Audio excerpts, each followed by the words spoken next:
하나님 말씀 찾겠습니다. 룻기서 4장 18절로 22절입니다. 룻기서 4장 18절로 22절. 우리 함께 합독합니다. 베레스의 계보는 이러하니라. 베레스는 헤스론을 낳고 헤스론은 람을 낳았고 람은 아미나답을 낳았고 아미나답은 나손을 낳았고 나손은 살몬을 낳았고 살몬은 보아스를 낳았고 보아스는 오벳을 낳았고 오벳은 이새를 낳았고 이새는 다윗을 낳았더라. 아멘. 할렐루야. 오늘 말씀이 영광스러운 이름으로 남을 자라는 말씀 제목으로 함께 나누겠습니다. 여러분, 룻기는 이제 오늘로서 이제 마무리를 짓지만 룻기는 사사시대 생명의 빵이신 하나님을 등지고 더 나은 빵을 얻기 위해 모압이라고 하는 이 세상으로 갔다가 모든 것을 잃어버린 한 가정의 이야기를 담고 있죠. 그러나 다시 하나님께로 돌아온 그들이 하나님은 놀랍게 다시 회복시켜 주시고 또한 그의 인생을 복된 길로 인도해 주시는 줄로 믿습니다. 다시 말해 룻은 상실로 시작했다가 회복으로 끝을 맺는, 회복과 축복으로 끝을 맺는 그런 은혜의 말씀입니다. 그런데 회복으로 끝나는가 싶더니 이 룻기의 마지막 부분이 족보로 장식되어 있습니다. 족보로. 오늘도 아까 우리 읽었지만, 그럼 도대체 왜 하나님은 족보를 통해서 어떤 메시지를 주고 싶어서 이 룻기의 마지막 부분을 족보 이야기로 마무리한 걸까요?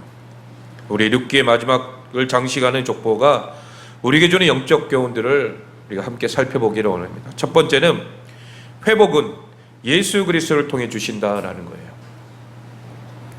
거예요. 첫 번째 참된 회복은 보아스가 아니라 다윗의 후손으로 오실 예수 그리스도를 통해서 주어진다라고 하는 사실입니다. 오늘은 이 룻기서를 통해 보면 이 보아스를 통하여서 회복과 은혜와 축복이 이어지는 것을 볼 수가 있는데, 그러나 이 말씀을 우리가 더 깊이 들어가다 보면 여러분, 이 족보가 그 끝이 어디일까요? 바로 예수 그리스도이잖아요. 그 족보가 다윗의 이름으로 우리가 마칠 수도 있는데, 그러나 마태복음 1장에 기록된 족보는 예수 그리스도에게서 끝이 납니다. 우리 마태복음 1장 16절 말씀을 볼까요? 시작. 야곱은 마리아의 남편 요셉을 낳았으니 마리아에게서 그리스도라 칭하는 예수가 나시니라. 아멘. 여러분, 이 말씀을 쭉 읽어보다 보면 앞에서 마태복음 1장 3절에서 6절 말씀이 오늘 말씀과 중복되는 말씀이 있어요. 이거는 나와 있지 않는데 제가 읽어드릴게요. 우리 마태복음 1장 3절로 6절도 한번 찾아볼까요? 마태복음 1장 3절로 6절.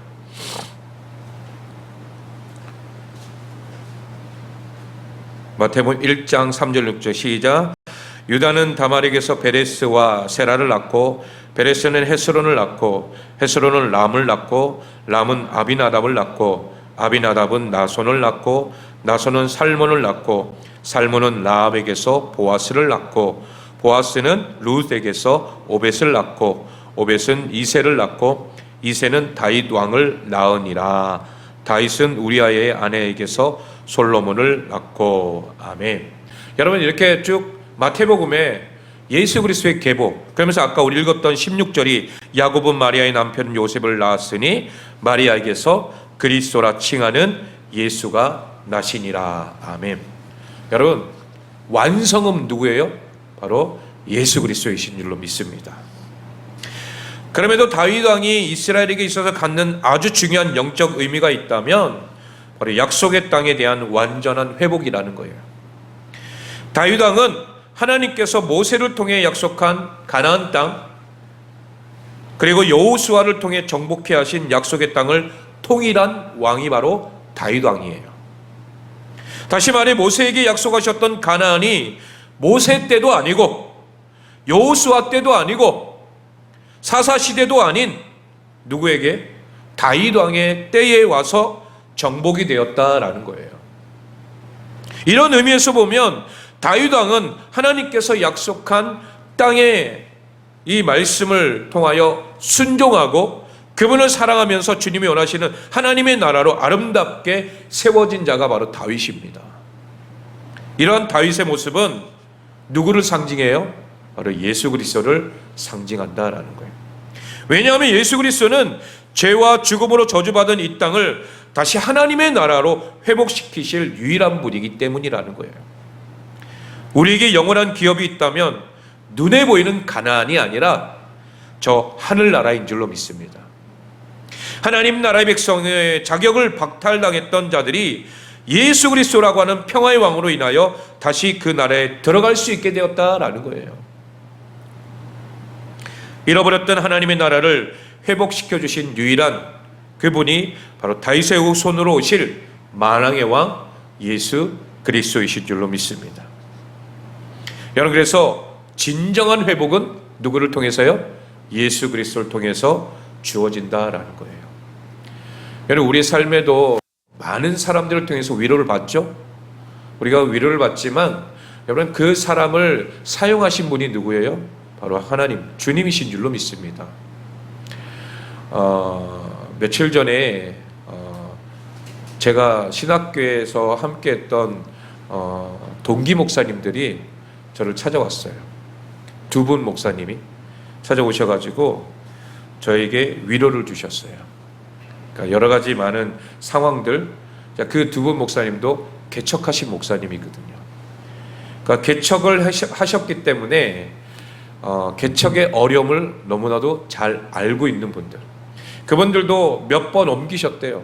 뭐 여러 개 교회에서 나가라 그러기도 하고, 또 성도님들이 목사님을 인정하지 못하겠다, 그래서 예배 시간에 아예 아멘도 안 하고 딴 데 쳐다보고 있구만. 그걸 6개월씩이나 그렇게 했대요. 얼마나 힘든 시간들을 보냈는지. 그럼에도 불구하고 하나님의 사람이 또 들어오고 그 사람을 통하여서 또 위로받고 또 새 힘을 얻어서 다시 힘을 얻어서 또 시작하고, 이런 모든 상황 속에서 본인들도 느꼈던 그 어려움과 힘들었던 그 시간들을 어떻게 연락이 돼가지고 저를 찾아오게 된 거예요. 경기도에서, 부산에서 이렇게. 정말 고맙더라고요. 그래서 위로의 말씀을 주시고 또 같이 함께 예배드리고 또 기도하고, 여러분, 그것을 통하여서 정말 위로가 되더라고요. 저 목사님들도 저렇게 힘들고 어려운 상황 속에서도 개척의 그 어려움을 알기 때문에 또 저를 위로해 주시고 또 힘 주시고 함께 격려해 주시고, 그런 것들이 얼마나 큰 힘이 되는지 몰라요. 여러분, 그런데 사람도 그렇게 위로하는 것은 누가 쓰시는 거예요? 하나님이 쓰시는 거예요. 하나님이 그 사람을 통해서 보내셔가지고 저 사람 지금 지쳤다, 빨리 쓰러진다, 빨리 가서 도와줘라.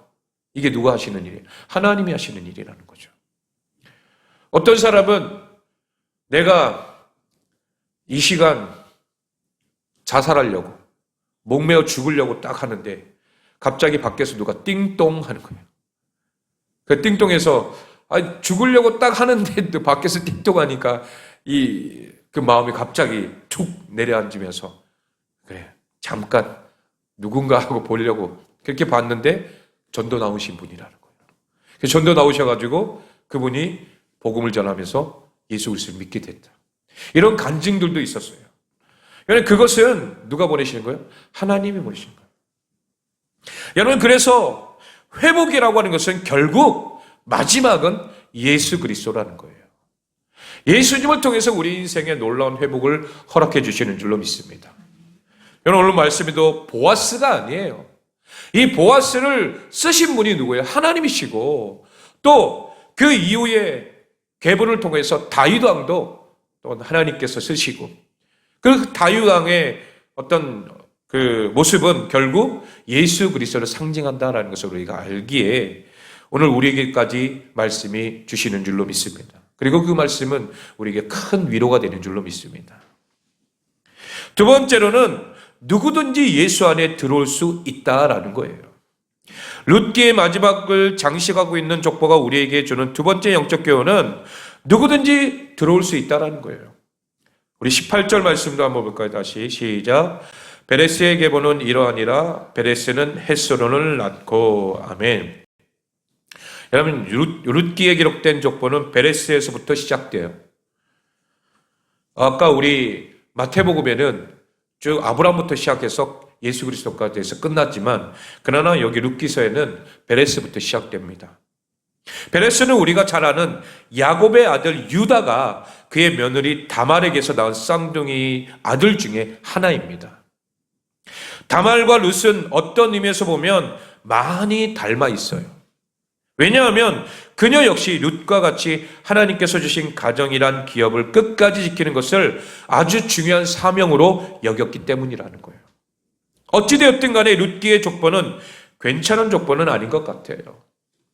룻기에 기록된 족보가 미완성 족보라면, 아까도 제가 말씀드린 마태복음 1장에 등장하는 족보는 완성된 족보라는 거예요. 마태복음 1장에 기록된 족보는 예수 그리스도에게로 집중되어 있는데, 예수님의 족보가 세상 말로 하면 여러분 좀 깨끗하지는 않아요.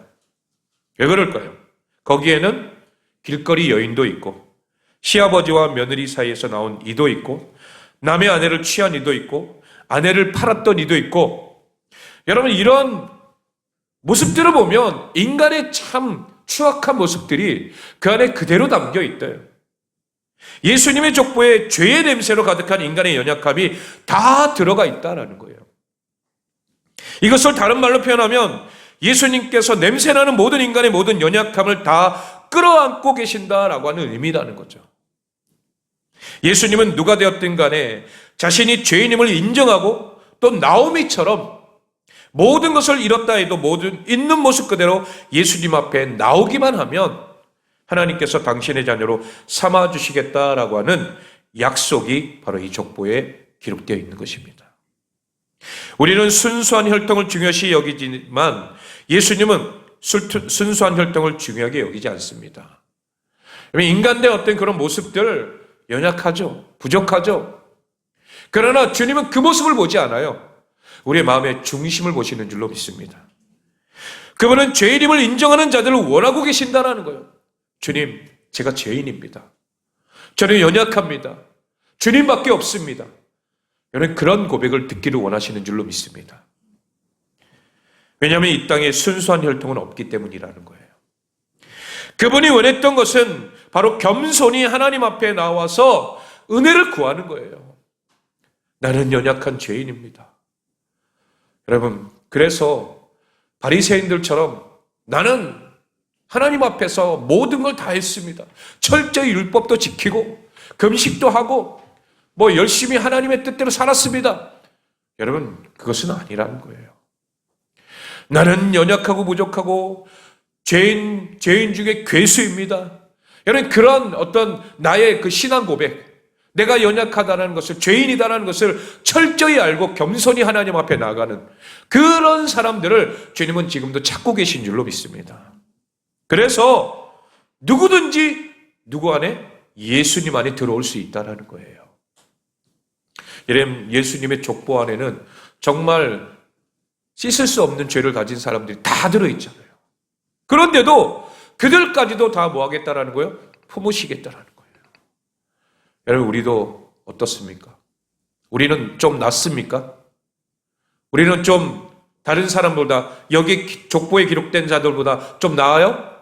전혀 그러지 않다라는 거예요. 우리도 정말 추악한 죄악이 우리 안에 가득한 죄인이라는 거예요. 그 죄를 인정하고 내가 주님 앞에 겸손히 나아간다면, 하나님의 은혜를 구한다면 여러분 예수님 안에 누구든지 들어갈 수 있는 줄로 믿습니다. 그리고 주님께서 우리에게 참된 회복을 허락해 주실 줄로 믿습니다. 마지막 세 번째로 하나님을 따르는 사람들과 구속의 이야기를 써가신다라는 거예요. 룻기의 마지막 장을 장식하고 있는 이 족보가 우리에게 주는 영적 교훈은 바로 이렇게 구속의 역사를 써내려가신다라는 것입니다. 족보에 등장한 모든 이들이 이야기할 수는 없을 것 같지만 룻에게는 조건 없는 은혜를 베푼 보아스만 보더라도 그렇다라는 거예요. 여러분, 보아스의 어머니는 우리가 잘 아는 여리고성의 창기였던 라합이었습니다. 그러면서 자신의 모든 것을 버리고 하나님 안으로 들어오기를 원했다라는 거죠. 모든 여리고 성 사람들은 하나님의 소문을 듣고 전쟁을 준비했지만은 그녀는 하나님 안으로 들어온 거예요. 나만이라도 내가 주님 앞에 들어가겠다. 라합은 보아스가 아내로 취했던 룻과 너무나도 흡사한 부분이 많아요. 룻 역시 이방인이었지만 자신의 모든 것을 다 버리고 하나님과 운명을 같이 하기로 결단했기 때문이라는 거죠. 여러분, 하나님은 비록 이방인임에도 불구하고 하나님을 순수하게 사랑하고 그분과 운명을 같이 하기로 결단한 그런 자들을 통해 하나님의 구속의 역사를 써내려가시는 줄로 믿습니다. 여러분, 족보는 아무 의미가 없습니다. 주님 안에 있다면 그 모든 것은 하나님 나라에서 새롭게 써내려가게 될 줄로 믿습니다. 우리의 믿음의 가정, 우리 믿음의 가정이 명문 가정이 되기를 소망합니다. 나에 대해서 끝나는 것이 아니라 우리의 후대 계속해서, 여러분, 우리의 자녀, 그 자녀의 자녀, 계속해서 후대가 하나님 안에서 천대까지 이어지는 놀라운 축복의 가족이 되기를 소망합니다. 그것은 하나님의 구속사역을 계속 써내려가시는 거예요. 그러기 위해서 누가 잘해야 돼요? 바로 내가 잘해요. 내가 하나님 앞에서 어떤 삶을 살아야 될지, 내가 어떤 역사를 써내려가야 될지 우리가 생각하며 또 하나님 말씀 가운데서 날마다 주님 바라보며 나아가는 우리 모두가 되기를 소망합니다. 결론입니다. 사랑하는 성도 여러분, 라합과 룻 그리고 마리아를 지나 예수님이 이 땅에 오셨어요. 이제 이번 주 지나고 12월 달이 되면 우리 성탄절을 맞이하게 됩니다. 12월 달. 우리 예수님께서 이 땅에 오신 그 분명한 이유, 그것은 명확합니다. 우리를 구원하기 위해서. 하나님을 사랑하고 그분 안에 머물기를 원했던 작은 이 여인들을 통하여 하나님은 당신의 구속의 역사를 써내려 오셨다라는 거예요. 이제 예수님은 12월 달 매년마다 잠시 되면 이제 주님께서 다시 오시죠. 그리고 우리도 이 땅을 살아가면서 언젠가는 주님 재림하실 날이 오실 줄로 믿습니다. 다윗 왕이 하나님께서 약속하신 가나안 땅을 순종함과 하나님을 순수하게 사랑하는 마음으로 회복했다면 예수님은 온 인류를 당신의 피로 회복하신 것입니다. 이제 주님이 오시는 날까지 그분의 자녀로 부름받은 우리가 하나님의 구원의 역사 안에 있게 되기를 소망합니다. 하나님을 순수하게 사랑하고 모든 것을 걸고 하나님의 운명을 같이 하게 된다면 하나님은 주님이 오실 그날까지 여러분들을, 또한 우리 모두를 하나님의 구원의 역사를 써내려갈 수 있는 축복의 사람들로 하나님이 인도하실 줄로 믿습니다. 여러분, 우리는 축복의 통로예요. 한 사람 한 사람을 통해서 하나님의 역사를 써내려가신다는 거예요. 우리 옆 사람 보면서 당신은 하나님의 축복의 통로입니다. 우리 인사해 볼까요? 당신은 하나님의 축복의 통로입니다. 이것이 하나님께서 우리를 통하여 원하시는 분명한 계획이라는 거예요. 바라기는 룻기에 쓰여진 족보에 기록될 수는 없지만 주님 오신 그날까지 하나님의 구원을 전하다가 하나님 나라의 생명책에 아름답고 영광스러운 이름으로 기록되는 우리 모두가 되기를 소망합니다. 영광스러운 이름으로 남을 자 누구입니까? 바로 나. 할렐루야. 영광스러운 이름으로 남을 자가 되어야 돼요. 생명책 기름, 그 이름에 우리가 당당하게 우리가 써 내려가고, 그리고 하나님의 뜻을 이루어가 수많은 영혼들을 또 주님 앞에 인도할 수 있는 축복의 통로로 삶을 살아내는 우리 모두가 되시길 예수 그리스도의 이름으로 축원합니다.